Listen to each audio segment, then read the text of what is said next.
ان کی توہین ہوئی ہے. سندھ پولیس کا یہ اقدام مبنی برحق ہے. آرمی چیف نے اس کا نوٹس لیا ہے اور سب کو پتا ہے کہ سیکٹر کمانڈر نے کام کیا ہے. میں سندھ پولیس سے کہتا ہوں, پاکستان کی پولیس سے کہتا ہوں کہ انہوں نے چھٹی پر جانے کی اپنی اس کیمپین کو 10 دن کے لیے ڈیفر کیا ہے, کینسل نہیں کیا ہے. جب تک اس واقعے کے جو ذمہ دار ہیں ان کے نام سامنے نہ آئے, قانون کے مطابق ان کو لاجیکل کنکلوژن تک, اینڈ تک نہ پہنچائے, سندھ پولیس سے میں ریکویسٹ کروں گا کہ وہ ڈٹے رہیں. سویلین اداروں کی آزادی اور قانون اور دستور کے مطابق ملک چلانے کے لیے ہمارے سول اداروں کو قانون کے مطابق اپنے موقف کے اوپر ڈٹے رہنا چاہیے. یہ بڑی افسوسناک صورتحال ہے اور ملک میں اس کا مطلب یہ ہے کہ اسٹیٹ ود ان اسٹیٹ ہے. ایک ریاست کے اندر ایک ایسی ریاست ہے جو اباؤ دلا ہے, قانون سے بالا تر ہے. تو اس واقعے کی ہم مذمت کرتے ہیں اور سندھ پولیس کے ساتھ ہم اظہاری یکجہتی کرتے ہیں. میں اس موقع پہ جو گزشتہ دنوں پی ڈی ایم کے جلسوں میں پاکستان کی سویلین سپریمیسی کے حوالے سے بات آئی, اس پہ بھی بات کرنا چاہوں گا. سابق وزیر اعظم نواز شریف نے موجودہ آرمی چیف اور ڈی جی آئی سائی کو مجرم قرار دے کر ان کے اوپر الزامات لگائے. موجودہ وزیر اعظم نے سابق جرنیلوں پرویز مشرف, جنرل ضیاء الحق, جنرل جیلانی اور جنرل اسد درانی, اور جنرل اسد درانی کے اوپر تو مہران بینک لوٹ کر ہارس ٹریڈنگ کا بھی الزام لگا, اور موجودہ آرمی چیف باجوہ کے اوپر بھی وزیر اعظم نے الزام لگایا کہ خواجہ آصف کا وہ فیل ہو چکے تھے اور جنرل باجوہ نے ان کو پاس کر دیا. وہ الیکشن ہار چکے تھے اور جنرل باجوہ کو منت کر کے انہوں نے اس کو پاس کر دیا. یہ بڑی سنگین الزامات ہیں اور اس سے پتہ چلتا ہے کہ پاکستان میں بیلٹ باکس اور بیلٹ پیپر کا تقدس نہیں ہے. اس سے پتہ چلتا ہے کہ عوام کا جو مینڈیٹ ہے اس کو وہ نتائج کا ذمہ دار نہیں ہوتا, بلکہ کچھ اور قوتیں اور طاقتیں اس نتائج کو شکل دیتی ہیں. اس لیے اس کے اوپر کمیشن بننا چاہیے. وزیر اعظم عمران خان, سلیکٹڈ وزیر اعظم عمران خان نے جو جنرل باجوہ کے حوالے سے, خواجہ آصف کے حوالے سے, سابقہ جرنیلوں اور مہران بینک لوٹنے کے حوالے سے, سابق وزیر اعظم نے جو موجودہ جرنیلوں کے حوالے سے, ایک دفعہ دودھ کا دودھ اور پانی کا پانی کرنا چاہیے. اور میں چیف جسٹس سے مطالبہ کرتا ہوں کہ chief justice Peshawar high court جناب جسٹس وقار سیٹ کی سربراہی میں اس معاملے کو دودھ کا دودھ اور پانی کا پانی کرنے کے لیے ایک کمیشن بنانا چاہیے. میں اس موقع پہ یہ بھی عرض کروں گا کہ ہم اس موجودہ حکومت سے نجات چاہتے ہیں اور اس موجودہ نااہل, سلیکٹڈ, مسلط شدہ عوام دشمن حکومت سے نجات, جو کہ ایک لائبلٹی بن چکی ہے, وقت کی ضرورت ہے اور وقت کی آواز ہے. اور اس کے لیے ہم 1 نومبر سے اپنے عوامی تحریک کا آغاز کر رہے ہیں. 1 نومبر کو باجوڑ میں جلسہ ہوگا, 8 نومبر کو دیر بالا میں جلسہ ہوگا, 15 نومبر کو سوات میں جلسہ ہوگا, 22 نومبر کو بنیر میں جلسہ ہوگا اور 29 نومبر کو دیرپائی میں جلسہ ہوگا. میں دوبارہ بتا دیتا ہوں, 1 نومبر کو باجوڑ میں جلسہ ہوگا اور 8 نومبر کو بنیر میں جلسہ ہوگا اور 15 نومبر کو دیر بالا میں جلسہ ہوگا, 22 نومبر کو سوات میں جلسہ ہوگا اور 29 نومبر کو دیر پائی میں جلسہ ہوگا. اور دیر پائی کے جلسے میں آئندہ جلسوں کا شیڈول پھر دیا جائے گا. یہ ہر ضلع کے اندر جلسے ہوں گے، ڈویژن کی سطح پہ ہوں گے، صوبوں کی سطح پہ ہوں گے، اور ہم اس حکومت کو گھیریں گے جس نے عوام کی چیخیں نکال دی ہیں، جس نے پاکستان کے عوام کو تکلیف دی ہے اور پاکستان کے مستقبل کو تاریک کر دیا ہے۔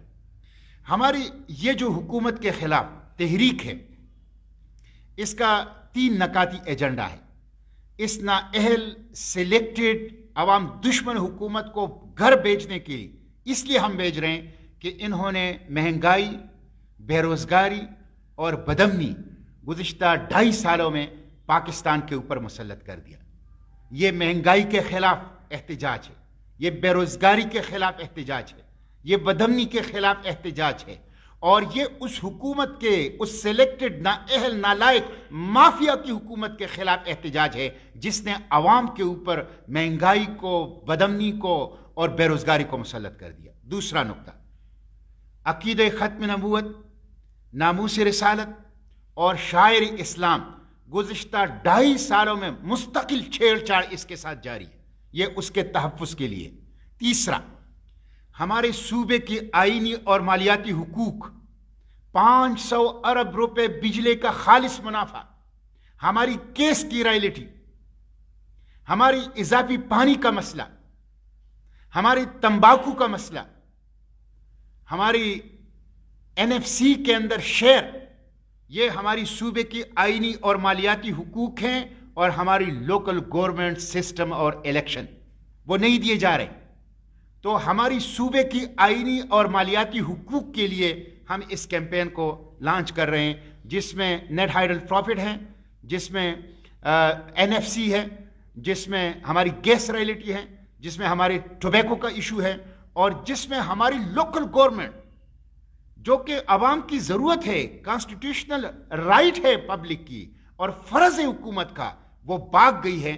اس لوکل گورنمنٹ الیکشن کو انشور کرنے کے لیے انشاءاللہ ہم اس تحریک کا آغاز کر رہے ہیں، اور 1 نومبر کو باجوڑ میں، 8 نومبر کو بنیر میں، اور 15 نومبر کو دیروالا میں، 22 نومبر کو سوات میں، اور 29 نومبر کو دیرپائی میں انشاءاللہ جلسہ ہوگا۔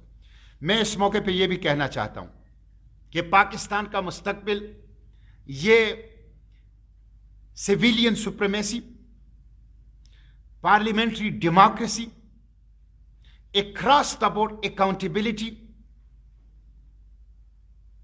اور پارلیمنٹ کی ساورنٹی کے اندر ہے، اور ہم اس کے علاوہ کسی چیز کو تسلیم نہیں کریں گے۔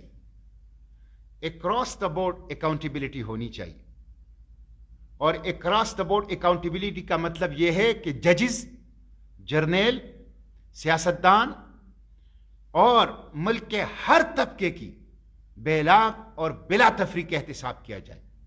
اس کے بغیر کرپشن کے کینسر کو ختم نہیں کیا جا سکتا۔ نیب کو یک طرفہ احتساب، پولیٹیکل وکٹمائزیشن کے بجائے بے لاگ احتساب، بلا تفریق احتساب، جس میں سیاستدان بھی سر محل کا حساب دیں، جس میں سیاستدان بھی لندن فلیٹس کا حساب دیں، جس میں سیاستدان کے جو کرپشن کے واقعات پاکستان سے پاناما تک ہیں، پاکستان سے پاناما تک کرپشن کا حساب دیں، لیکن جس میں اسد درانی، جنرل اسد درانی بھی مہران بینک کا حساب دیں، جس میں پرویز مشرف بھی قوم کی بیٹیوں کو فروخت کرنے، کانسٹیٹیوشن کو توڑنے اور اربوں ڈالر جو اس کے اکاؤنٹ میں پڑے ہیں اس کا حساب دیں، اور جس میں عاصم سلیم باجوہ بھی اپنی $30 ملین کی پاپا جونز کا حساب دیں۔ ایسا بلا تفریق احتساب جماعت اسلامی وہ چاہتی ہے۔ ہم سمجھتے ہیں کہ موجودہ حکومت اور سابقہ حکومتوں میں کوئی فرق نہیں۔ پیپلز پارٹی، مسلم لیگ اور PTI 3 پارٹیاں نہیں ہیں، یہ دراصل ایک ہی پارٹی ہے، اشرافیہ کی پارٹی، بدماشیہ کی پارٹی، سلیکٹرز کی سلیکشن کے لیے دوڑ دھوپ کرنے والی پارٹی، اور ان کی IMF کے حوالے سے، پروٹوکول کلچر اور کرپشن کے حوالے سے، مہنگائی کے حوالے سے، ملک کو غلام اور اس کی آزادی کو گروی رکھنے کے حوالے سے ایک جیسا ریکارڈ ہے۔ ان کی لیڈرشپ ایک، ان کی اسٹریٹجی ایک، ان کی ماضی ایک، ان کی حکمت عملی ایک، ان کی پالیسیاں ایک۔ یہ ایک ہی اشرافیہ، بدماشیہ